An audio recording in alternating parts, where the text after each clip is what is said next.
वैशारा वीर। Hello, नमस्कार, राम राम, खम्मा खनी। स्वागत है आप सभी का लहर क्लासेज पर। संघर्ष सभी जारी है, सपने होंगे सच। मैं दिनेश आजना एक बार फिर से आप सभी के बीच में हाजिर हूं और आज बात करने वाले मिक्स मसाला नंबर 3 की। तो फटाफट से एक बार सभी क्लास को अच्छे प्रकार से शेयर कर दीजिएगा और देखते हैं कौन कौन साथी जुड़ चुके हैं। उसके बाद अपन क्लास को शुरू करते हैं। जैसा कि आप सभी को विदित है, पूर्व विदित है, बीएसटीसी है, जिसे डीएलएड के नाम से भी जाना जाता है। बीएसटीसी इसका बेसिक नाम है, बाकी जो डॉक्यूमेंटल नाम है वो डीएलएड रहता है, प्री डीएलएड। तो प्री डीएलएड कहो या बीएसटीसी कहो, इसके लिए मिक्स मसाला की आपकी तीसरी सीरीज है। इससे पहले 2 मसाले अपन खा चुके हैं, वो आपने अभी तक नहीं खाए हैं तो आप उसे जरूर खाइएगा, ठीक है। हाँ, तो देखिएगा, जीके है, इसके अंदर रीजनिंग है, हिंदी है, टीचिंग एप्टीट्यूड है। तो अब आपको क्या है, अपना दम दिखाना है। तो आपका दम देखने से पहले मैं थोड़ा आपका दम देख लूं। सेठ जिंदगी जी सर। अच्छा, जिंदगी सैड है। अरे जिंदगी तो सबकी भी सैड होती है, मेरी कौन सी मौज पड़ी है भैया। मुझे महफिलों की शान न समझना मेरे दोस्तों, कि मुझे महफिलों की शान न समझना मेरे दोस्तों। मैं बस मुस्कुराता हूं अपना दर्द छुपाने के लिए, ठीक है। सबकी जिंदगी ऐसी है, तुम चिंता मत करो। हम और आप एक ही स्टेज पे खड़े हैं, किसी के मजे नहीं है। हर कोई परेशान है। जिसने जिंदगी के अंदर उसका सपना था कि मेरा ये पहला सपना पूरा हो जाए, अगर उसने एक सपना पूरा हो गया तो अभी वो खुश नहीं है कि मेरा ये सपना पूरा हो गया। ये इंसान है, ख्वाहिशों का पुतला है। अगला, अच्छा ऐसा हो गया तो इतना हो जाए तो ठीक है, वो हो गया इतना हो जाए तो ठीक है, आगे से आगे क्या है, कुछ ना कुछ टारगेट ठानते रहते हैं, जिसकी वजह से सब कोई दुखी रहता है। जो मिल गया है वो मिट्टी के समान है, और जो नहीं मिला वो सबके लिए सोना है। तो जो मिल गया उसकी हम खुशी नहीं मनाते, बल्कि जो नहीं मिला है उसका हम रोना रोते हैं। इसलिए शायद जिंदगी हमारी उदास रहती है। तो इन सब बातों को छोड़िए, अच्छे प्रकार से क्या कीजिए, मेहनत कीजिए। और चलिए हम अपनी क्लास को क्या करते हैं, शुरू करते हैं। तो एक बार सभी दोस्त देखते हैं कौन कौन साथी जुड़ चुके हैं, उसके बाद क्लास की शुरुआत करते हैं। क्लास को भाई थोड़ी शेयर वेयर कर दो, अपने दोस्तों वोस्तों को भेज दो कि सभी आ जाओ, ठीक है। तो चलिए स्टार्ट करते हैं आज की अपनी इस क्लास को, जो आपको क्या कह रही है। पहले जीके के प्रश्न लेके आ जाते हैं, उसके बाद हम क्या है, प्रत्येक रविवार कोई मुझसे मिलने आता है। कौन मिलने आता है, देखो सबसे पहले तो आपको प्रश्न बताना है कि ये थोड़ा हार्ड पड़ेगा आपके लिए, नहीं पड़ेगा क्या है। अरे सर कुछ नहीं है, तुम प्रश्न तो लाओ, हम उत्तर बताते हैं। तो ये लो, ये प्रश्न थोड़ा पूछा गया, आपको दोबारा याद दिला दूं, क्या पता आपको याद रहा या नहीं रहा है, ठीक है। हर हर महादेव, हर हर महादेव। अभी खुद उलझी हुई है, वक्त मिला तो हाँ बिल्कुल ठीक है। बहुत बढ़िया बढ़िया। तो चलिए, सामूहिक जोहर के स्थान को क्या कहते हैं? ऐसा स्थान जहां पे सामूहिक रूप से जोहर किया जाता है, 2-4 जने मिलके जोहर करें, उसे क्या कहा जाता है? हाँ, और यहाँ पे बताओ, सामूहिक जोहर होता है उसके स्थान को क्या कहा जाता है? देखिएगा, मुझे पता था बहुत से बच्चों को नहीं आता, क्योंकि देखो देखिएगा, डी यानी कि सती जी का थान। इसे दोस्तों सती जी का थान नहीं कहा जाता, ठीक है। सामूहिक जोहर का जो स्थान होता है उसे अपने राजपूती कल्चर के अंदर बायसा का थान कहा जाता है। क्या कहा जाता है? बायसा का थान कहा जाता है। तो ए ऑप्शन आपका राइट होगा, डी नहीं होगा। क्या हो जाएगा? ए ऑप्शन आपका राइट हो जाएगा। अगला देखो, मंत्रियों की हवेली किस जिले में स्थित है? बताओ भाई, वो कौन सा जिला है जहां मंत्रियों की हवेली स्थित है? मंत्रियों की हवेली है ये राजस्थान के कौन से जिले में स्थित है? फटाफट से बताते रहो, ताकि अपन क्या है, अच्छे से अच्छे आगे से आगे करते रहे। मंत्रियों की हवेली राजस्थान के कौन से जिले में स्थित है? यहाँ पे सी आंसर आ रहा है, जैसलमेर। देखो जैसलमेर में पटवों की हवेली फेमस है। पटवों की हवेली क्या करना, पटवों की हवेली आप ये थोड़ी जैसलमेर वाली याद कर लेना। और जो नवलगढ़ है, ये हवेलियों का नगर कहा जाता है। भित्ति चित्रण के लिए शेखावाटी की हवेलियां प्रसिद्ध है। और ये जो मंत्रियों की हवेली है, चूरू के अंदर है। कहां पर है? चूरू के अंदर है। सी ऑप्शन यहाँ पे आपका राइट हो जाएगा। अगला है, किस संगीतज्ञ को ज्योति मोती के नाम से जाना जाता है? ज्योति मोती जोड़ी किसकी है भाई, बताओ। किस संगीतज्ञ को ज्योति मोती की जोड़ी से जाना जाता है? सर मेवाराम। देखो, ज्योति है तो ज्योतिराम, और मोती है तो मोतीराम। ज्योतिराम और मोतीराम है ये संगीतज्ञ, इनकी जोड़ी है, जिसे ज्योति मोती के नाम से जाना जाता है। 2020 या 19 में पूछा गया प्रश्न है। अगला प्रश्न देखिएगा, राजस्थान में भविष्य में कौन सी क्रांति ज्यादा सफल प्रमाणित होगी? देखिए, जो अलग अलग क्रांतियां चलाई गई राजस्थान के अंदर, कौन सी क्रांति है जो भविष्य के अंदर सबसे ज्यादा सफल प्रमाणित होगी, उसके बारे में आपसे पूछ रहा है। देखिएगा, नीली क्रांति, हरित क्रांति, श्वेत क्रांति या भूरी क्रांति। तो कुछ लोग भी बता रहे कि हरित क्रांति। देखो, हरित क्रांति से ज्यादा दोस्तों श्वेत क्रांति है। इसने दूध उत्पादन के अंदर क्या सबसे ज्यादा लाई थी क्रांति। राजस्थान में सिंचित भूमि पर सिलिंग की मात्रा है। सिलिंग की मात्रा कितनी है राजस्थान में सिंचित भूमि पर, वो आपसे पूछा जा रहा है। राजस्थान में सिंचित भूमि पर सिलिंग की मात्रा है। यहाँ पे क्या हो जाएगा भाई? बी आंसर आ रहे हैं। 60 हेक्टर नहीं है ये, 7.28 से 10.93 हेक्टर है। अगला है गंगाबाई नामक स्वतंत्रता सेनानी ने किस प्रजामंडल आंदोलन में सक्रिय भूमिका निभाई, बताओ भाई। गंगाबाई नामक जो स्वतंत्रता सेनानी है, इस स्वतंत्रता सेनानी ने किस आंदोलन के अंदर सक्रिय भूमिका निभाई थी। गंगाबाई नामक स्वतंत्रता सेनानी ने किस आंदोलन में सक्रिय भूमिका निभाई थी, बताओ भाई। नाथ द्वारा आंदोलन के अंदर इसने सक्रिय भूमिका निभाई थी। आपसे पूछा जा रहा है गंगाबाई नामक जो स्वतंत्रता सेनानी है, इनका संबंध कौन से स्थान से है? नाथ द्वारा से है, नाथ द्वारा से संबंधित है, जयपुर से संबंधित है, मेवाड़ है या फिर मारवाड़ है? तो गंगाबाई है, गंगाबाई कटम संबंधित है। हाँ आ है भाई, मेवाड़ की कोनी है, इसके नाथ द्वारा की है, ठीक है, कट की है नाथ द्वारा की। ए ऑप्शन आपका यहाँ पे बिल्कुल राइट ऑप्शन हो जाएगा। नेक्स्ट क्वेश्चन है गौरी शंकर हीराचंद ओझा ने अपनी पुस्तक प्राचीन लिपिमाला, प्राचीन भारतीय लिपिमाला है, ठीक है, प्राचीन लिपिमाला है, इसका प्रथम भाग 1894 में किसे समर्पित किया, बताओ भाई। जी.एच. ओझा है, जी.एच. ओझा ने अपनी पुस्तक लिखी है, जिस पुस्तक का नाम क्या है? प्राचीन लिपिमाला है। इसका जो पहला भाग है वो किसको समर्पित किया है, बताओ भाई। किसको समर्पित किया है? कर्नल जेम्स टॉड को समर्पित किया है।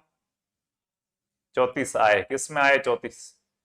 मुंशी देवी प्रसाद को, पंडित गंगा साय को, या रामनाथ रत्नू को?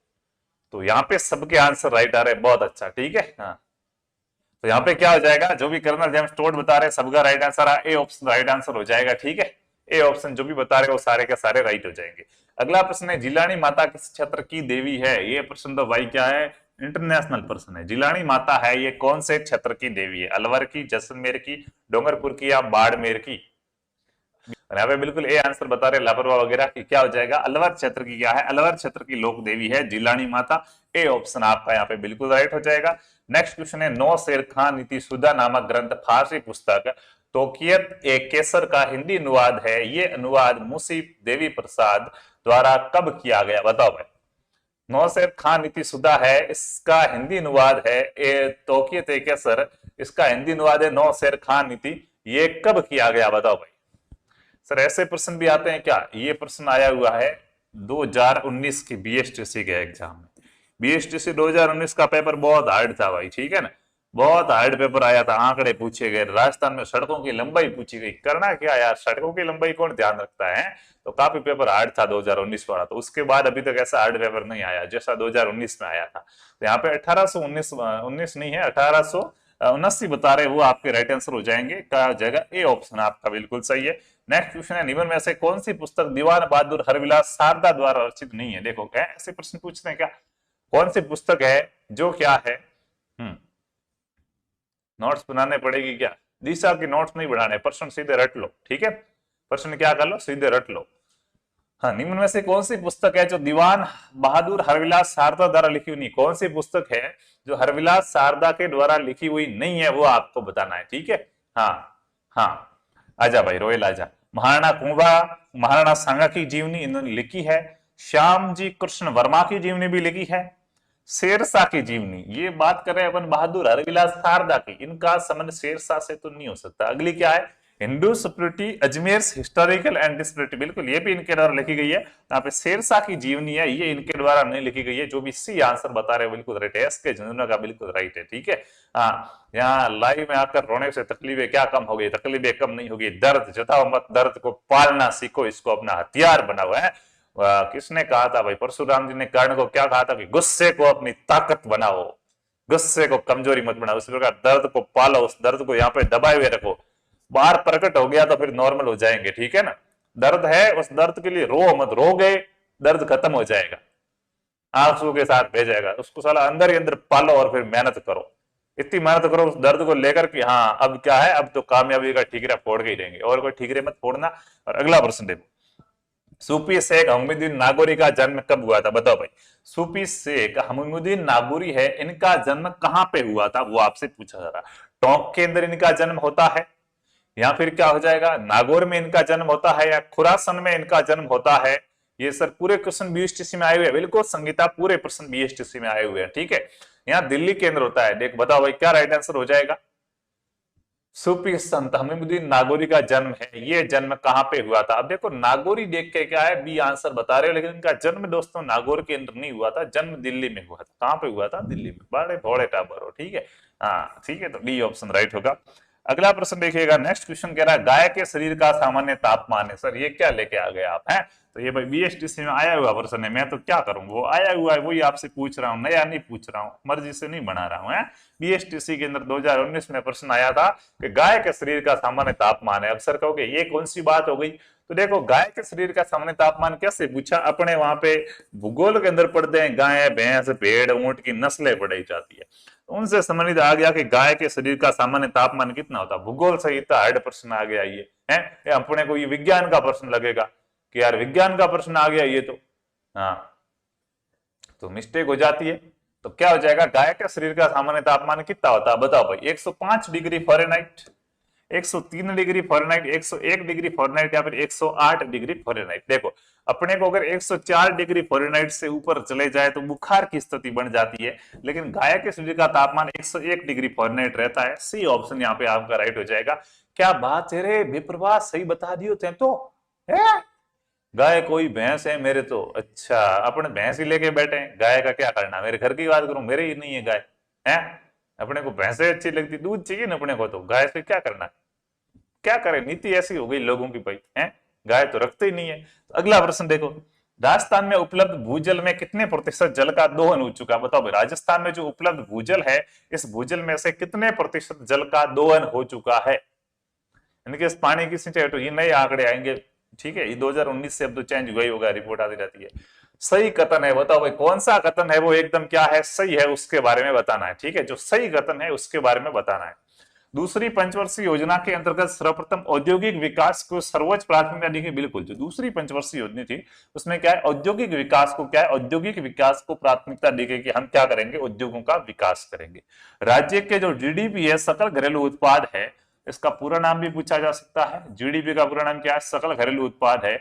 औद्योगिक क्षेत्र का योगदान 28 से 30% रहा। बिल्कुल, इसका क्या है, 28 से 30% योगदान रहा। तो कथन तो दोनों सही है, दोनों सही, दोनों गलत, ए व बी गलत, ए व बी व ए गलत। क्या हो जाएंगे, दोनों कथन सही है कि सेकंड जो पंचवर्षीय योजना थी उसमें औद्योगिक विकास को महत्व दिया गया, और जीडीपी के अंदर क्या है, लगभग 28 से 30% है योगदान, ठीक है। ये पेपर सेंधा लग रहा है सर, हाँ तो बताया ना भाई, ठीक है, डर आए हो, हाँ 2019 का है। राजस्थान में मछली निषेध काल कब होता है, बताओ भाई राजस्थान के अंदर जो मछली निषेध काल है, मछली निषेध काल कब होता है।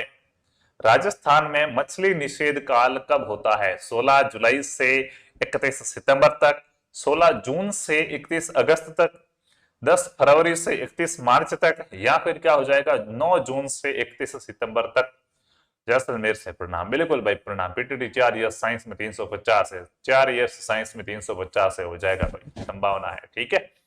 इसका आंसर बता दो अब, 16 जून से 31 अगस्त बता रहे एस के झुंझुनू, बिल्कुल राइट आंसर है। क्या हो जाएगा, 16 जून से 31 अगस्त तक क्या मनाया जाता है, मछली निषेध काल मनाया जाता है राजस्थान के अंदर।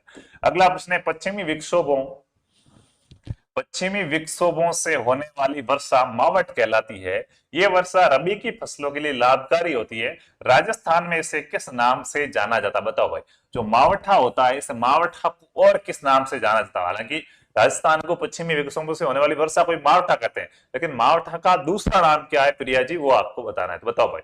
हाँ हाँ सर जी, सन वाले क्वेश्चन यही आए हैं, हाँ सन वाले काफी आए भाई, ठीक है।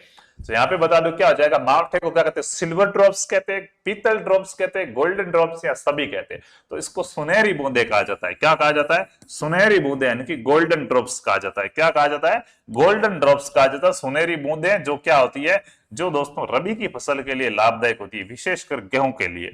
अगला देखो, कथनों का परीक्षण कीजिए तथा नीचे दिए गए कोड का उपयोग करते हुए सही उत्तर का चयन कीजिए। कुछ कथनों का परीक्षण करना है और नीचे दिया गया जो कूट है उस कूट का क्या है, सही उत्तर का क्या करना, सही उत्तर का चयन करना है, ठीक है। तो बताओ भाई, हाँ फटाफट से बताओ क्या हो जाएगा। सर बारिश हो रही है बालोतरा में, तो क्या बात है, बालोतरा में तो बारिश होती है तो पूरी सिटी में पानी पानी आ जाता है, इतना इतना पानी आ जाता है। शुष्क सागवान के वन राजस्थान के दक्षिणी व दक्षिणी पूर्वी जिलों में पाए जाते हैं। बिल्कुल, सागवान के वन दक्षिणी और दक्षिणी पूर्वी क्षेत्रों में होते हैं। सागवान के वन 55 से 80 सेंटीमीटर वार्षिक वर्षा, 55 अच्छी कहां होती है, इसमें ज्यादा अच्छी है। खेर वन राज्य के दक्षिणी पूर्वी भाग में, खेर के वन दक्षिणी पूर्वी भाग में पाए जाते हैं, बिल्कुल पाए जाते हैं। मिश्रित पतझड़ वन राज्य के अरावली पर्वतीय प्रदेश में, अरावली पर्वतीय प्रदेश की वनस्पति कैसी है, मिश्रित वनस्पति है। तो गलत तो अपना एक बी हो रहा है, मतलब ए सही है, सी सही है, डी सही है। ए बी, बी तो गलत है, जिसमें बी आया वो तो गलत है। सी और डी और ए सी डी, तो ए सी डी आपका ऑप्शन नंबर डी क्या हो जाएगा, बिल्कुल राइट हो जाएगा। ठीक है। हाँ हाँ सर, बाड़मेर में बारिश हुआ है, अच्छा क्या बात है भाई, फिर तो मजा पड़िया, बारिश हुआ था तो है। लाल लोमी मिट्टी राजस्थान के किस जिले में नहीं पाई जाती, बताओ। लाल लोमी मिट्टी है ये राजस्थान के कौन से जिले में नहीं पाई जाती है, हर्ष जी बताओ, लाल लोमी मिट्टी कहां पे नहीं पाते। जय वीर तेजाजी भाई, चौधरी सारण जीतू, ठीक है। अब बताओ, ये लाल लोमी वाला तो सरल ही है कि लाल लोमी मिट्टी कहाँ पाई जाती है। तो देखो ये दक्षिणी क्षेत्र में पाई जाती है, उदयपुर, बांसवाड़ा, प्रतापगढ़ में पाई जाएगी, पहाड़ी क्षेत्र में लाल मिट्टी होती है। ठीक है। हाँ हाँ, और यहाँ पे क्या जोधपुर के अंदर नहीं होगी भाई, जोधपुर तो अपना रेगिस्तानी क्षेत्र का भाग है, तो इसमें तो लाल लोमी कहां से आ जाएगी। ठीक है। हाँ, तो अगला प्रश्न देखिएगा, नेक्स्ट प्रश्न क्या हो जाएगा। नेक्स्ट क्वेश्चन आपका कह रहा है, क्या कह रहा है सुन लो। जोबनेर में कृषि कॉलेज की स्थापना किसने की थी। दोस्तों जोबनेर के अंदर पूरे भारत का पहला कृषि कॉलेज है जोबनेर कॉलेज, इसकी स्थापना किसने की थी। हाँ, ग्रंथ है वो तो सर जी, कौन सा ग्रंथ है मैं समझा नहीं। जोबनेर में कृषि कॉलेज की स्थापना किसने की थी। ज्ञातव्य है कि राजपुताना मध्य भारत का प्रथम कृषि कॉलेज था, ये जो मध्य भारत है उसका प्रथम कृषि कॉलेज था। तो जोबनेर के अंदर कृषि कॉलेज की स्थापना किसने की थी। दिशा 2020 लानी है क्या, बिल्कुल जीके के लिए क्या है, आपको जीके में प्रश्न उत्तर होंगे, उसमें ध्यान रखना। प्रश्न होगा, उसके बाद उसका उत्तर लिखा हुआ होगा और नीचे व्याख्या की हुई होगी, तो वो पूरा का पूरा अगर आप याद कर लेते हो तो आपका जीके क्लियर हो जाएगा। बीएसटीसी में आपके 50 में से 40 प्रश्न आराम से सही हो जाएंगे। दो किताबें आएगी, किताब का नाम दिशा 2020 है। ठीक है, दिशा 2020 किताब का नाम है। 2020 यूनिक के सर ये तो पुरानी हो गई, 2020 की किताब है। अरे 2020 2020 उसका नाम है, 2020 इनके फटाफट से पढ़ो। ठीक है।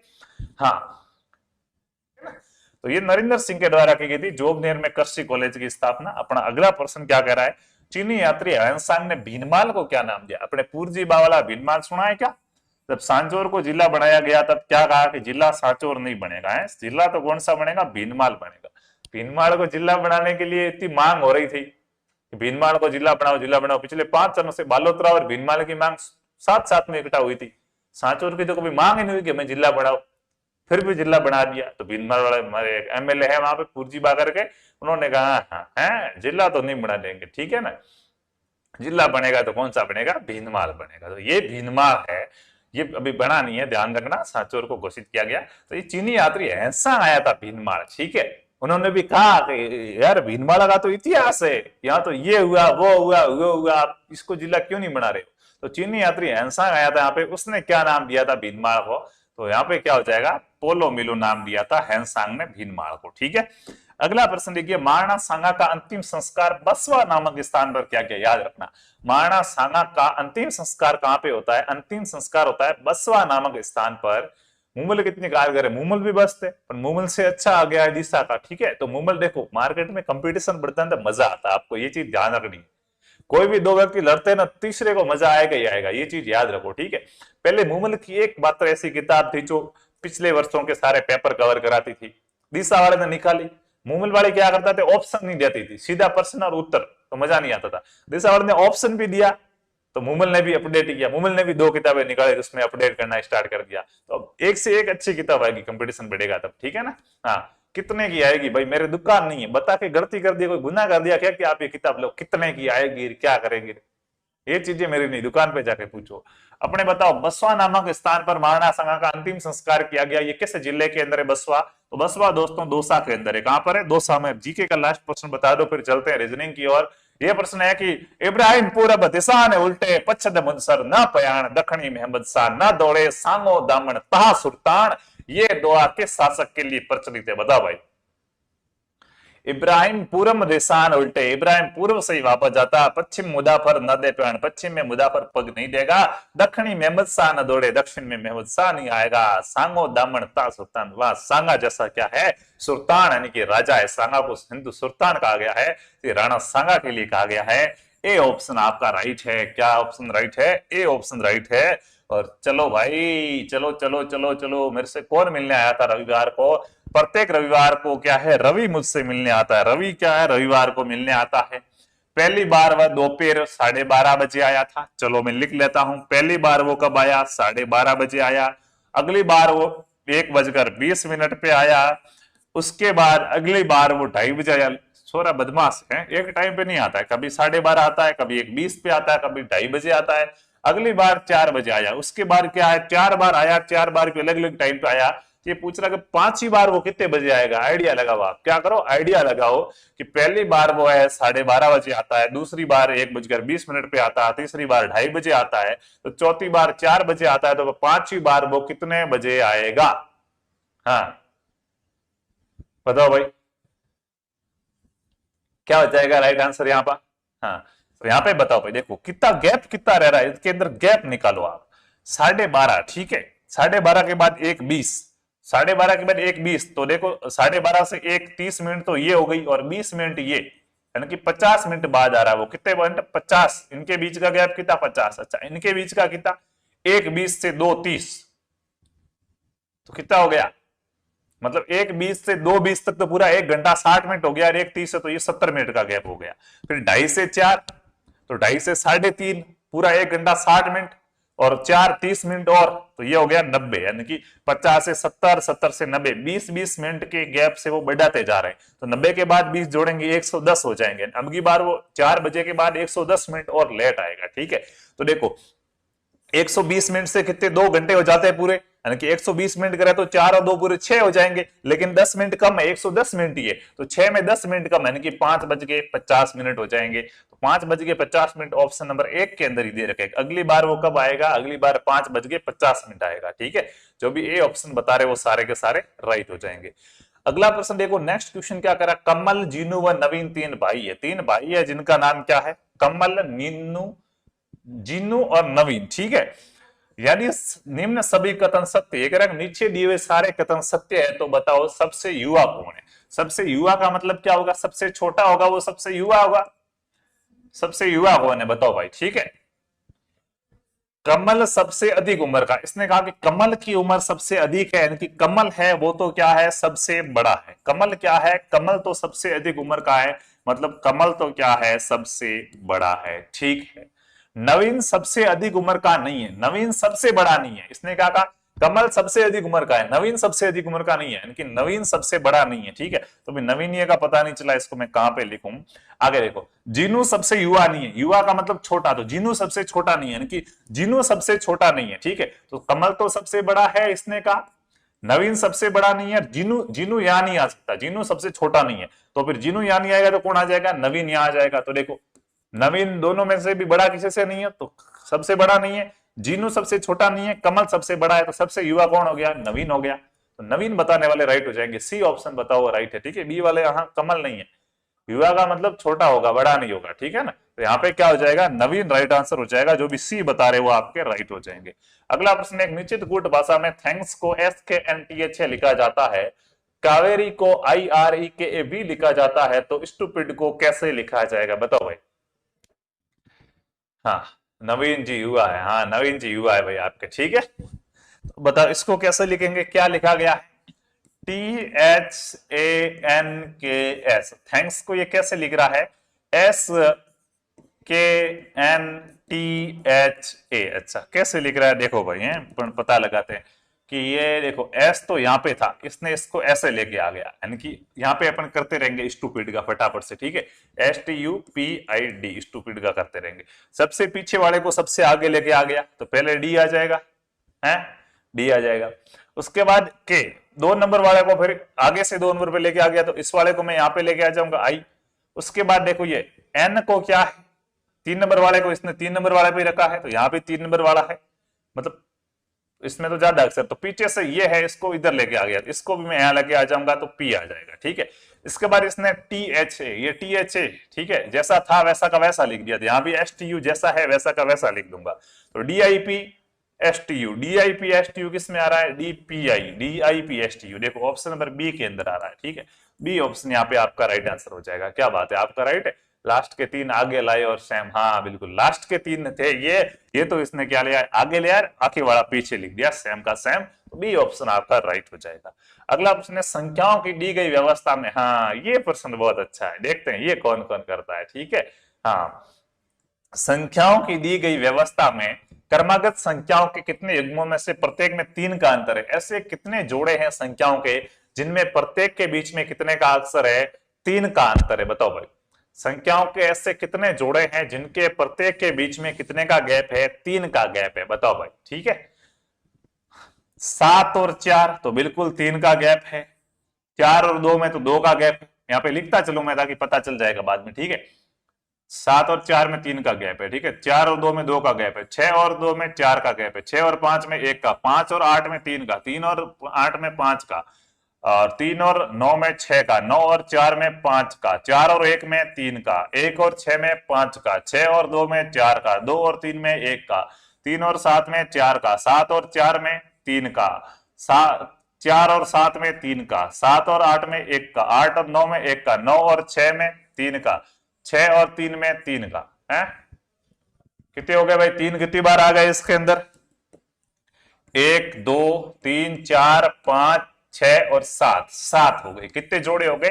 ऐसे 7 जोड़े हो गए जिनके बीच में क्या 3-3 का अंतर है। कुछ लोग बी बता रहे 6, 6 नहीं हुए, 7 हो गए। कितने जोड़े हुए? 7 जोड़े हुए जिनके बीच में क्या बी नहीं होगा। रवीना इधर देख, 7 और 4 में 3 का अंतर, 1 जोड़ा हो गया। उसके बाद 5 और 8 में 3 का अंतर, 2 जोड़ा हो गए। 3 और 9 में 6 का अंतर हो गया और 4 और 1 में 3 जोड़े हो गए, ठीक है। उसके बाद 7 और 4 में 3 का अंतर, 4 जोड़े हो गए। 4 और 7 में 3 का अंतर, 5 जोड़े हो गए। 9 और 6 में 3 का अंतर, 6 जोड़े हो गए। 6 और 3 में 3 का अंतर, 7 जोड़े हो गए। पूरे 7 जोड़े हो गए। कितने जोड़े हो गए? 7 जोड़े, ठीक है। अगला प्रश्न, मोहित ने कहा ये लड़की मेरी माँ के पोते की पत्नी है। इस लड़की के लिए मोहित क्या है? बताओ भाई, मोहित ने क्या कहा? मोहित ने क्या कहा? मोहित ने कहा कि ये लड़की मेरे माँ के पोते की पत्नी है। मेरे माँ के क्या है? पोते की पत्नी है। आपकी माँ का पोता तो आपका बेटा, तो आपके बेटे की पत्नी है मतलब बहू है। तो आपका इससे क्या समझ होगा? आप उसके क्या हो जाओगे? ससुर हो जाओगे, हैं? डी ऑप्शन बिल्कुल राइट हो जाएगा। जो भी डी बता रहे हो क्या बिल्कुल राइट है, ठीक है। बिल्कुल भगवान चौहान सी आंसर बता रहे। जीएस राजस्थान दादा बनना है कि भाई? तो जल्दी निम्न में से असंगत बताए। बताओ भाई, कौन सा गलत है, कौन सा असंगत है, उसके बारे में बताओ। निम्न में से असंगत बताइए। कौन सा युग्म असंगत है, कौन सा युग्म गलत है, बताओ। ए बी, ए के बाद सीधा एक जुड़ा है बी। डी के बाद ई और एफ 2 जुड़े हैं, ठीक है। यहां पे मैं लिख देता हूं इसको ताकि समझ में भी आ गया भाई ये कैसे हो रहा है। ए में एक जुड़ा, बी आ गया।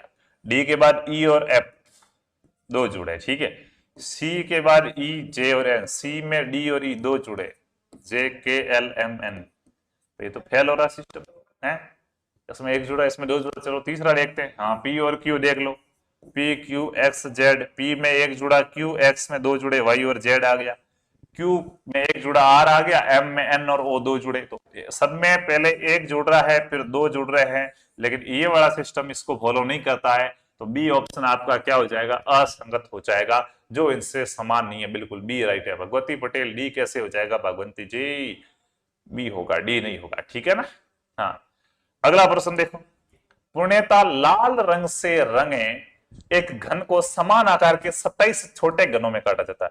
एक लाल रंग से रंगा हुआ घन है, उस घन को, इस प्रश्न का आंसर सबसे पहले बताएगा उसको एक 5 स्टार चॉकलेट दी जाएगी 10 वाले, ठीक है। तो बताओ भाई, एक लाल रंग से रंगे घन को समान आकार के 27 घनों में काटा जाता है।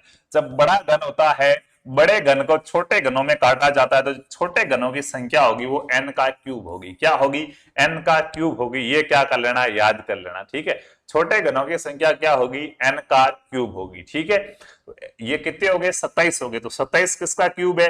तो 27 किसका क्यूब है? 3 का क्यूब होता है। 3 गुणा 3 9 और 9 गुणा 3 27। तो n का मान कितना हो गया? n का मान 3 हो गया, ठीक है। n का मान हमारे पास 3 आ गया, ठीक है। सरस्वती, सरस्वती का नाम याद रखना, ठीक है। उसके बाद इसने कहा कितने छोटे घनों को का केवल एक पृष्ठ रंगा हुआ है। एक पृष्ठ रंगे हुए का सूत्र होता है आपका n-2 का स्क्वायर गुणा 6। क्या सूत्र याद रखना है? n-2 का स्क्वायर गुणा 6, ठीक है। आप सभी क्या है, एक चॉकलेट के चक्कर में दूसरों की कॉपी करने लग गए, ठीक है। हाँ सर पूरा समझाओ। देखो पूरा समझा रहे क्या है, लो भाई दोबारा देख ले, तेरे को समझ में नहीं आया तो देखो। ऐसा प्रश्न आ रहा जिसमें क्या कहा कि एक बड़े घन है, उस बड़े घन को समार काट 27 छोटे घनों में काटा जाता है। तो बड़ा घन होगा, बड़े घन को छोटे घन में काटेंगे तो n क्यूब घन आएंगे। इसने कहा कि ये n क्यूब का मान 27 घन आ रहे हैं, तो 27 किसका क्यूब है? 3 का क्यूब है, तो n का मान हमारे पास 3 आ गया। अब इसने कहा कि ऐसे कितने घन होंगे जिनका एक पृष्ठ क्या होगा? रंगीन होगा। तो देखो एक पृष्ठ के लिए सूत्र होता है n-2 का स्क्वायर गुणा के 6। n का मान कितना है? 3 है, 3 -2 इनका कर दो स्क्वायर गुणा के 6। 3 में से 2 के पीछे रहा 1, 1 का स्क्वायर गुणा 6, 1 का स्क्वायर 1 होता है, 1 गुणा 6 कितना आएगा? 6 आएगा। यहाँ पे 9 नहीं आएगा, जो भी 6 बता रहे थे ना वो राइट है। सरस्वती ने सबसे पहले आंसर बताया था। तो सरस्वती जब भी आओ एक चॉकलेट लेके जाना या एक लेके आना, और तो क्या है। हाँ, अगला प्रश्न देखो। यदि घड़ी 6:20 दर्शाती है, यदि मिनट की सुई उत्तर पूर्व की ओर इशारा करती है, तो घंटे की सुई किस दिशा में इंगित करेगी? बताओ भाई। एक घड़ी है जो 6:20 दर्शाती है, अपना टाइम दर्शाती है, 6:20 हुई है उसके अंदर। बताओ, पहले पढ़ लो बाद में लाना मॉडल पेपर। इतने जल्दी दीवाने हुए तुम मॉडल पेपर के, क्या पढ़ोगे? पहले पढ़ो, ठीक है, याद करो, बाद में मॉडल पेपर लाना। एक घड़ी है जो 6:20 हुए, ये 6 का कांटा होता है। देखो इधर 12 होंगे, इधर 1 होगा, 2 होंगे, 3 होंगे, 4 होंगे, 5 होंगे, 7 होंगे, 8 होंगे, 9 होंगे, 10 होंगे, 11 होंगे, ठीक है। अब देखो 6 बजकर क्या हुए, एग्जैक्ट 6 बजेंगे तब तो ये वाला कांटा ऐसा होगा, ठीक है। लेकिन 6:20 हो गया तो ये सुई यहां तक आ गई है, 1 मिनट वाली, ठीक है। अगर मिनट वाली सुई यहां तक आ गई तो घंटे वाली भी थोड़ी खिसक गई, यानी कि लगभग 6:30 बजे के आसपास की कंडीशन है, 20 मिनट कम रहे तो ये लगभग सुई यहाँ पे आ जाएगी। कहां पे आ जाएगी? पूरे एग्जैक्ट 6 के ऊपर नहीं रहेगी, 6 से थोड़ी सी इधर आ जाएगी, ठीक है। अब ये पूछा है इसने, ये प्रश्न आपके सबके गलत होगा, ध्यान से समझ लो इसको, ठीक है। अब इसने क्या कहा कि जो ये वाली दिशा है, यानी कि ये कैसे बन रहा है? ये बन रहा है अपने ऐसे, ऐसे बन रहा है ये, ठीक है, ये ऐसे बन रही है कुछ ना कुछ, ठीक है। तो इसने कहा कि घंटे की सुई किस दिशा में इंगित करेगी? ये जो घंटे की सुई है ना, घंटे की सुई मैंने थोड़ी यार उल्टा कह दिया, नहीं घंटे की सुई छोटी बनानी थी मैंने, दूसरी वाली सुई छोटी बना ली। देखो चलो इसको बढ़ा देते, साला क्या खर्चा आ रहा है। ये अपने मिनट की सुई है, ये घंटे की सुई है, ठीक है। घंटे की मिनट की सुई उत्तर पूर्व है, ये कह रहा है कि जो मिनट की सुई की दिशा है ना, ये दिशा उत्तर पूर्व है। ये दिशा अगर उत्तर पूर्व है तो आपसे पूछा ये वाली दिशा कौन सी हो जाएगी, ठीक है। तो देखो ये दिशाएं कर ली अपन ने भाई, ठीक है, ये दिशाएं कर ली। अब ये उत्तर पूर्व कब होगी? कब होगी ये उत्तर पूर्व? ये उत्तर आ गई, ये पूर्व आ गई, इसके सामने ये दक्षिण आ गई, और पूर्व के जैसे सामने पश्चिम आ गई। ये वाली दिशा होगी तब ये देखो, ये उत्तर और पूर्व के बीच में आ रही है, तब ये उत्तर पूर्व में आएगी। तो ये वाली दिशा किसमें? तो ये सुई इन दोनों के बीच में आ रही है, तो इधर दक्षिण है इधर पूर्व है, तो ये दक्षिण पूर्व के बीच में आएगी। डी ऑप्शन राइट है, बहुत इजी सा प्रश्न है। दक्षिण पूर्व क्या हो जाएगा? राइट ऑप्शन हो जाएगा। बहुत अच्छा, सुनील जी ने राइट बताया, एमके जी बिल्कुल राइट बता रहे, गोपाल मीणा राइट बता रहे, क्या बात है, लक्की जी राइट बता रहे। अगला देखो, PQRS ताश खेल रहे हैं, ये तो गुन्ना कर रहे हैं, दूसरा कोई काम है नहीं इनको, क्या ताश खेलना है। PQRS ताश खेल रहे हैं, P और Q भागीदार है। अब देखो जो भागीदार का मतलब एक ग्रुप के अंदर है, ठीक है। तो जो एक ग्रुप में होंगे वो आमने सामने बैठेंगे, इतना तो पता है भाई। मेरा जो दोस्त होगा वो मेरे सामने बैठा, सीधा आमने सामने बैठेंगे, फिर इशारा करेंगे तेरे पास कौन से पन्ने आए, मेरे पास ये है। तो क्या हो जाएगा? P और Q भागीदार है, तो मान लिया यहाँ पे P बैठा है और यहाँ पे Q बैठा है, ठीक है, तो ये भागीदार होंगे। S का मुख उत्तर दिशा में, अच्छा S का मुख उत्तर दिशा के अंदर है, ठीक है, तो S यहाँ पे बैठता है तब इसका मुख उत्तर दिशा में होगा, तो ये S बैठ गया। तो S का भागीदार कौन है? P और Q भागीदार है। P का मुख पश्चिम की ओर है, P इधर बैठेगा तब इसका मुख पश्चिम की ओर का, तो P के सामने दोस्त Q है, S के सामने दोस्त R है। इसने पूछा किसका मुख दक्षिण की ओर है, तो R इधर देखेगा, तो R का मुख कहां हो जाएगा? दक्षिण की ओर हो जाएगा। C ऑप्शन यहाँ पे आपका राइट हो जाएगा। जो भी सी बता रहे वो सारे के सारे राइट है, बिल्कुल आर वाले क्या हो जाएंगे? राइट आंसर हो जाएंगे, ठीक है, बिल्कुल रामलाल जी बिल्कुल राइट है, ठीक है। हाँ, ताश मत खेलो, पढ़ो भाई, ठीक है। यानी 17 फरवरी 2013 को रविवार था, तो 17 फरवरी 2015 को कौन सा दिन? बताओ भाई। 17 फरवरी, ऐसा मैंने एक प्रश्न कराया आज टेस्ट के लिए, आपके लिए दूसरा प्रश्न लेके आया हूं। पहले मैं आपने बताया, तब दूसरा भी बता दो, क्या सही हो जाएगा?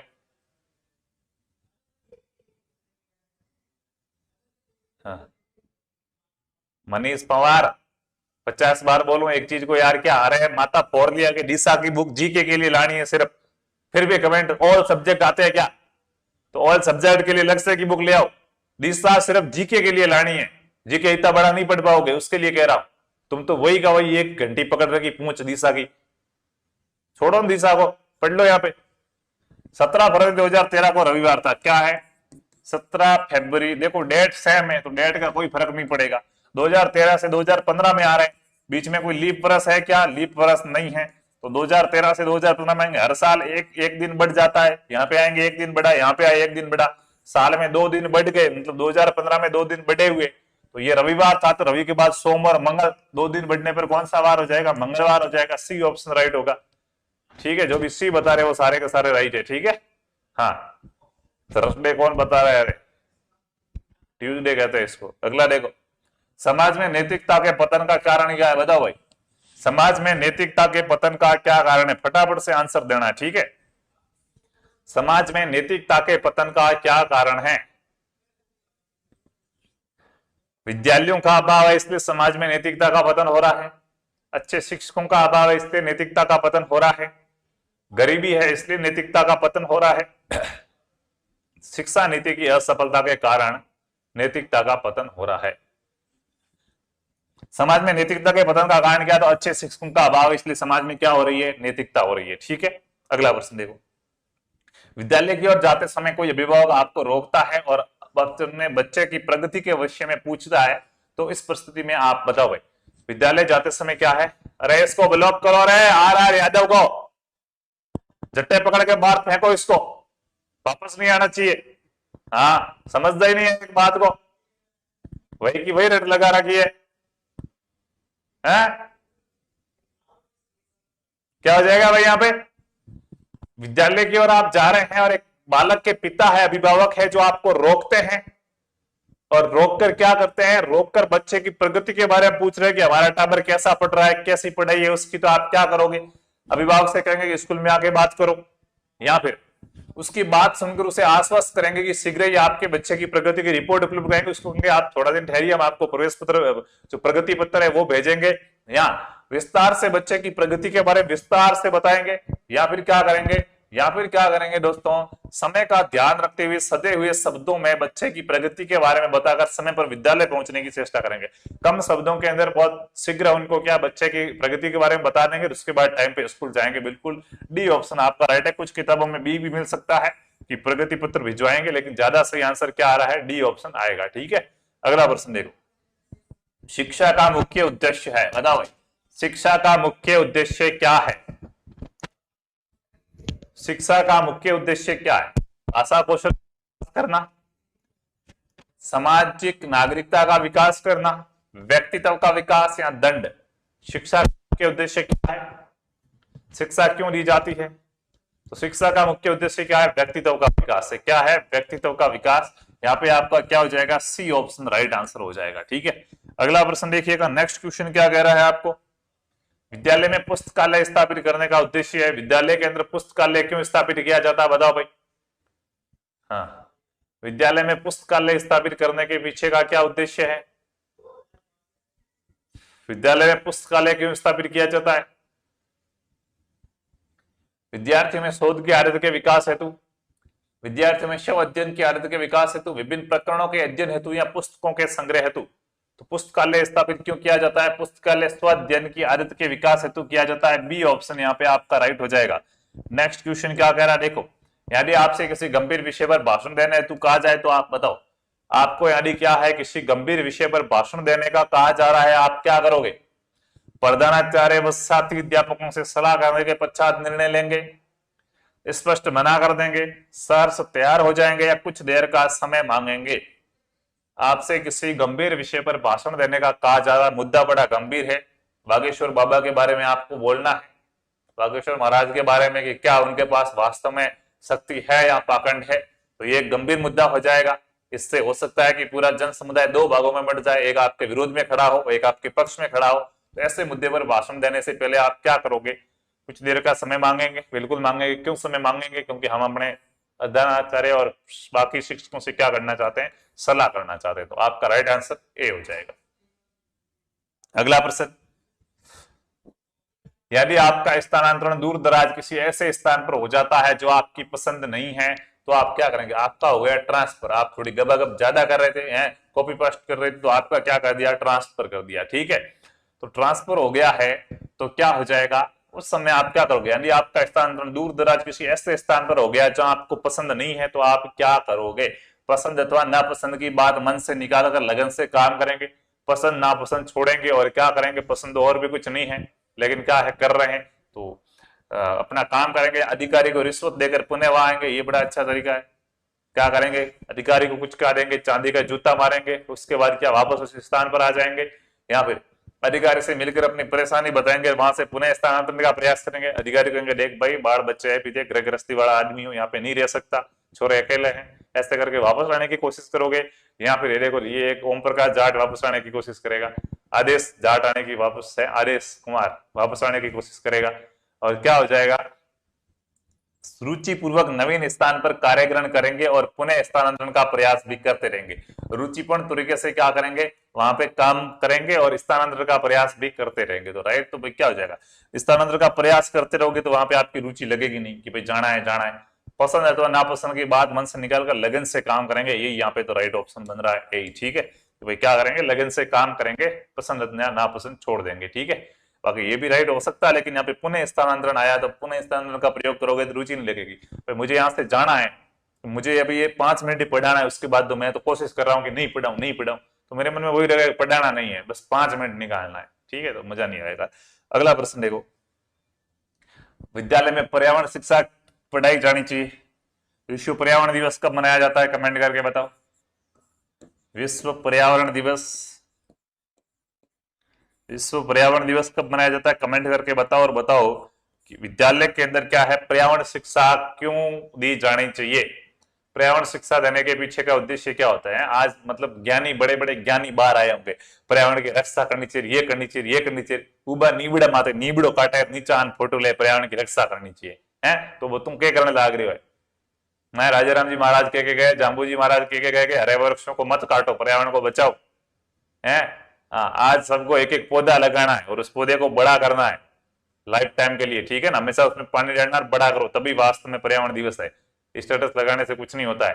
तो 5 जून को मनाते हैं, क्यों शिक्षा दी जानी चाहिए पर्यावरण की, क्योंकि ये जीवन का क्या एक महत्वपूर्ण अंग है। पर्यावरण शिक्षा हमारे जीवन का महत्वपूर्ण अंग है, पर्यावरण है तो हम है, ठीक है, वरना हम भी नहीं है। अगला प्रश्न देखो, विद्यालय में एनसीसी कार्यक्रम का मुख्य उद्देश्य है।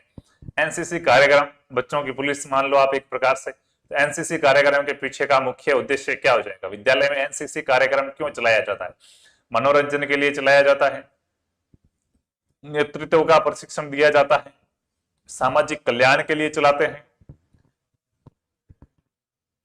या शारीरिक विकास के लिए, बताओ। हाँ, तुम्हारे स्टेटस लगाने से पर्यावरण संतुलित हो गया, यूं अच्छी बात है। अब यहाँ पे बता दो क्या हो जाएगा, विद्यालय में एनसीसी कार्यक्रम। तो दोस्तों एनसीसी कार्यक्रम में नेतृत्व का विकास होता है, शारीरिक विकास नहीं होता, वो कोई जिम विम थोड़ी है शारीरिक विकास हो रहा है, नेतृत्व, आप बच्चों का मैनेजमेंट कर सके, कुछ सीखे, इसके लिए लगाते हैं। सृजनशीलता को परिभाषित किया जा सकता है, बताओ भाई सृजनशीलता को किस प्रकार से परिभाषित किया जा सकता है। सृजनशीलता की क्या परिभाषा होती है, सृजनशीलता को किस प्रकार से परिभाषित किया जा सकता है। मौलिक विचार निर्माण से, मौलिक विचार का निर्माण करना, मौलिक का मतलब एकदम नया, बात तो सही है, एकदम नई चीज आ रही है, सृजनशीलता कहते हैं किससे, नई चीज को कहते हैं सृजनशीलता है, सृजनशीलता दूसरा लिखा हुआ है इसने, ठीक है। मौलिक उत्तर यानी कि नई विचार और समाधान और समस्या का समाधान करना, सही बात है। मौलिक विचार समाधान और उत्तर निर्माण से, समस्या के सही अनुक्रिया के चुनाव से। तो दोस्तों सृजनशीलता कहा जाता है मौलिक विचार, कोई नई बात लाना, कोई नया उत्तर लाना और समस्या का क्या करना, समाधान करना, यही क्या कहलाती है, सृजनशीलता कहलाती है। तो यहाँ पे आपका सी ऑप्शन राइट हो जाएगा, जो भी सी बता रहे हो राइट है। नेक्स्ट क्वेश्चंस आपके सामने, शिक्षण के लिए एक गतिशील दृष्टिकोण का अर्थ है। शिक्षण के लिए एक गतिशील दृष्टिकोण का क्या अर्थ हो जाएगा, शिक्षण के लिए एक गतिशील दृष्टिकोण का क्या अर्थ है, बताओ भाई। इसमें कितने घंटे पढ़े, 25, एक दिन में 25 घंटे। शिक्षण के लिए एक गतिशील दृष्टिकोण का अर्थ है शिक्षण सशक्त व प्रभावी होना चाहिए, सही बात है। शिक्षण सशक्त और क्या प्रभावी होना चाहिए। शिक्षक ऊर्जावान और गतिशील होने चाहिए, ये भी सही बात है, शिक्षक भी ऊर्जावान होना चाहिए। शिक्षक के विषय स्थित होने चाहिए, स्थित समझा नहीं मैं कुछ, या फिर छात्रों को गतिविधियों के माध्यम से सीखने की आवश्यकता होनी चाहिए, ये भी सही है, करके सीखना चाहिए। सभी सही है, तो फिर सही कौन सा है? तो सबसे ऊपर वाला सही है कि शिक्षण सशक्त और क्या होना चाहिए, प्रभावी होना चाहिए। ए ऑप्शन राइट है, ये सबसे ज्यादा सही है कि शिक्षण कैसा होना चाहिए, सशक्त और प्रभावी। 4 घंटे पढ़ ले डेली का भाई 3 महीने, ठीक है, हो जाएगा। हाँ, अगला देखो, निम्न में से नियत और नियति का अर्थ है, बताओ भाई नियत और नियति का अर्थ क्या होता है? नियत और नियति, नियति में लिखा था ओडिशा के अंदर क्या हुआ, ट्रेन का हादसा हो गया, एक प्रकार से क्या है, नियति थी। और हरी इच्छा को कौन टाल सकता है, ठीक है। नियत और नियति के अंदर क्या फर्क है? नियति में लिखा था कि ओडिशा का हादसा नियत है? लौटना, नियत का मतलब लौटना होता है, नियति का मतलब इरादा होता है। नियत का मतलब तय होता है और नियति का मतलब भाग्य या मनसा होता है। नियत का मतलब इरादा और नियति का मतलब हेतु होता है। नियत का मतलब केवट और नियति का मतलब तय होता है। बताओ भाई, अब यहाँ पे सुनील प्रजापति जैसा अच्छा बच्चा सी आंसर बता रहा है, तो सुनील यार थोड़ा तुम उन देख ले, नियत को मतलब के वे हैं, तुम स्कूल को नहीं जातो टाइम पर, जनतन मास्टर जी क्या कहता कि कृपया नियत समय पर स्कूल पहुंचे, के करे नियत समय पर के है, नियत वाक्य बनाओ यार, नियत समय पर के करो कि विद्यालय आओ, ठीक है, नियत समय पर के करो विद्यालय आओ। तो नियत का मतलब के तय समय, जो समय तय है, फिक्स है कि इन टाइम पर स्कूल आना है, बे टाइम पर भी स्कूल आना है, तो नियत का मतलब तय हो जाएगा। नियति का मतलब भाग्य, कि क्या है, नियति में ऐसा ही लिखा हुआ, भाग्य में यही लिखा हुआ। और वो कहता है ना इसकी नीति खराब है, तो नियति का मतलब मनसा भी होता है, मन की इच्छा, ठीक है। भैर जी नसी आवे। आगे देखो, नाक पर सुपारी तोड़ना मुहावरे का अर्थ होगा, बताओ भाई नाक पर सुपारी तोड़ना मुहावरे का अर्थ क्या होता है? नाक पर सुपारी तोड़ना मुहावरे का अर्थ क्या होता है? हाँ, अपनी नीयत में सुधार लाओ तभी प्रश्न सही होगा, ठीक है। नाक पर सुपारी तोड़ना परेशान करना, बनी बात को बिगाड़ना, या फिर टाल मटोल करना, या क्या हो जाएगा, पराजित करना। नाक पर सुपारी तोड़ना मुहावरे का अर्थ क्या हो जाएगा? बी आंसर ज्यादा आ रहा है कि बनी बात को बिगाड़ना। तो नाक पर सुपारी तोड़ना, बड़ी बात को बिगाड़ना तो कौन ही हुआ, तो भेड़ चाल है, ये तो हो जाएगा परेशान करना। नाक पर सुपारी तोड़ना मतलब परेशान करना, ठीक है, ए ऑप्शन राइट हो जाएगा। अगला ऑप्शन, समास विग्रह की दृष्टि से असंगत है, कौन सा समास विग्रह की दृष्टि से असंगत है? बताओ भाई कौन सा समास विग्रह की दृष्टि से असंगत है, यानी कि गलत लिखा हुआ है, उसके बारे में बताना है। कौन सा समास विग्रह की दृष्टि से असंगत है, गलत है? मैंने उत्तर सही बताया, बिल्कुल भाई तेने उत्तर सही बताया, ठीक है, बहुत बहुत बधाई, उज्जवल भविष्य की शुभकामनाएं, ठीक है। अब बता दो, बेईमान बिना ईमान के, सही बात है। सपरिवार परिवार सहित, सही बात है। अति आवश्यक, अति आवश्यक आवश्यकता से अधिक होगा, अति आवश्यक तो है, अति आवश्यक है, मतलब आवश्यकता तो है लेकिन उससे अधिक है, तो आवश्यकता के उपरांत, यार ये तो गड़बड़ होगी। इच्छा अनुसार, इच्छा के अनुसार, मेरे को सारे सही लग रहे हैं, इसमें क्या हो जाएगा भाई, सभी सही लग रहा है ये तो है। तुम सी बता रहे हो, क्या होता है फिर अति आवश्यक का समास विग्रह करना, क्या हो जाएगा अति आवश्यक का समास विग्रह? हाँ, अति आवश्यक का समास विग्रह क्या हो जाएगा फिर? हाँ, क्या हो जाएगा? सी ऑप्शन, ये थोड़ा डाउटफुल कंडीशन के अंदर है, अति आवश्यक यहाँ पे होना चाहिए, आवश्यकता से अधिक, पर इसको एक बार छोड़ो भाई, ठीक है, सभी सही लग रहे हैं। अगला देखो, नेक्स्ट क्वेश्चन क्या है, किस शब्द में आवट प्रत्यय नहीं है? बताओ भाई कौन सा ऐसा शब्द है जिसके अंदर क्या है, आवट प्रत्यय नहीं है? हाँ, आवट प्रत्यय कहां पे नहीं है उसके बारे में बताना। यहाँ पे क्या हो जाएगा, किस शब्द में आवट प्रत्यय नहीं, तो देखो मिलावट आवट है, घबराहट हट है, लिखावट सजावट घबराहट के अंदर आवट प्रत्यय नहीं है। बी ऑप्शन आपका क्या हो जाएगा, राइट आंसर हो जाएगा। इसको जलन कौन से प्रश्न से हुई है, इस प्रश्न का उत्तर नहीं बताया इसलिए। तो भाई नहीं पता है तो गलत थोड़ा ही बताऊंगा, है आता होगा उतना बताऊंगा। अब इसमें मुझे चारों के चारों सही लग रहे हैं तो छोड़ दिया, कोई बात नहीं, कल बता देंगे, आगे कभी बता देंगे, ठीक है। भाई गलत थोड़ा ही बताऊंगा, चलो इसका उत्तर ये राइट है, फिर तुम रटोगे बेईमान गलत है गलत है, क्यों धोखा करूं आपके साथ? जब हिंदी में भाई ये क्वेश्चन नहीं आ रहा था, कोई बात नहीं, इसको बाद में करेंगे, हैं 4-5 सब्जेक्ट एक साथ में लेके चलना कोई चुटकी का खेल है क्या? हाँ, ठीक है ना। चार पांच सब्जेक्ट एक साथ में लेके चलना क्या है, कोई ऐसा ही हाथ का काम नहीं है। रीजनिंग भी पढ़नी है, जीके भी पढ़ना है, हिंदी भी पढ़नी है, ठीक है ना। हाँ, तो देखो, वर्तनी की दृष्टि से अशुद्ध शब्द है, कौन सा शब्द है वो अशुद्ध है। वर्तनी की दृष्टि से अशुद्ध शब्द कौन सा है उसके बारे में बताओ भाई, ठीक है। वर्तनी की दृष्टि से अशुद्ध शब्द कौन सा है, वर्तनी की दृष्टि से अशुद्ध शब्द कौन सा है, वर्तनी की दृष्टि से अशुद्ध शब्द कौन सा है बताओ भाई। श्रृंगार, आशीर्वाद, मजा आता है ऐसे लड़कों को, मजा आता है वास्तव में, ठीक है। श्रृंगार, आशीर्वाद, श्रीमती या लघुत्तम, कौन सा है भाई बताओ। वर्तनी की दृष्टि से अशुद्ध शब्द कौन सा है जो क्या है, अशुद्ध है, बताओ।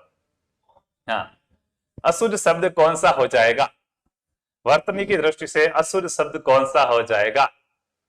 हाँ, ए होगा इसमें, बिल्कुल, क्योंकि श्रृंगार क्या है, श्रृंगार में डबल रा नहीं होगा, ठीक है। इसमें देखो एक पांगड़ा और ऐसे किया हुआ है, ये वाला नहीं होता है, ठीक है। तो यहाँ पे क्या हो जाएगा, ए ऑप्शन राइट हो जाएगा। ये वर्तनी की दृष्टि से कैसा शब्द है, अशुद्ध शब्द है।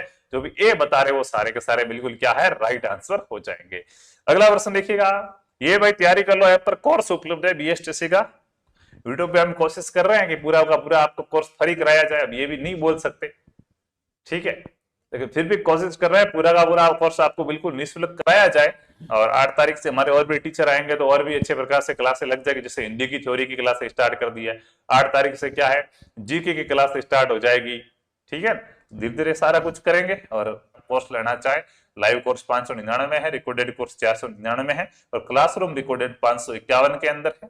ये सारे कोर्स आपको तैयारी कर लो ऐप पर मिल जाएंगे। अगला है, विरोध करना वाला मुहावरा है, विरोध करने वाला मुहावरा कौन सा हो जाएगा बताओ। हाँ, विरोध करने वाला मुहावरा कौन सा हो जाएगा जिसका अर्थ ये निकलता है कि विरोध करना।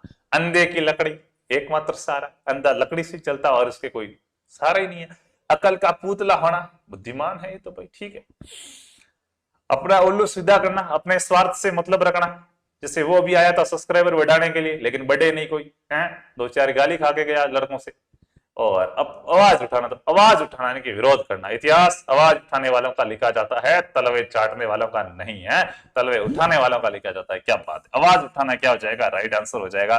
नेक्स्ट क्वेश्चन आपके सामने, ये वही लड़का है जो सदा पढ़ाई में अव्वल आता है। हाँ, आपकी बात कर रहा हूं, हाँ तेरी बात कर रहा हूं भाई, तुम वही लड़का है जो सदा पढ़ाई में अव्वल आता है। कौन सा वाक्य है बताओ भाई। संयुक्त वाक्य है, साधारण वाक्य है, मिश्र वाक्य है, या एवं भी दोनों है, बताओ भाई क्या राइट आंसर हो जाएगा। ये वही लड़का है जो पढ़ाई के अंदर सदा क्या आता है, अव्वल आता है। तो सर ये वही लड़का है, कौन सा, कौन सा, जो सदा पढ़ाई में, एक दूसरे पर आश्रित है ना। अरे भाई तुम कैसे यार है, अरे थोड़ा सा इसको समझो। ये वही लड़का है, इसको मैं हटा दूं तो जो सदा पढ़ाई में अव्वल आता, जो जो कौन, तो ये लड़का है, तो इसको हटा दूं, अगर इसको मिटा दूं, ये वही लड़का है, कौन सा, जो पढ़ाई में, एक दूसरे पर आश्रित है।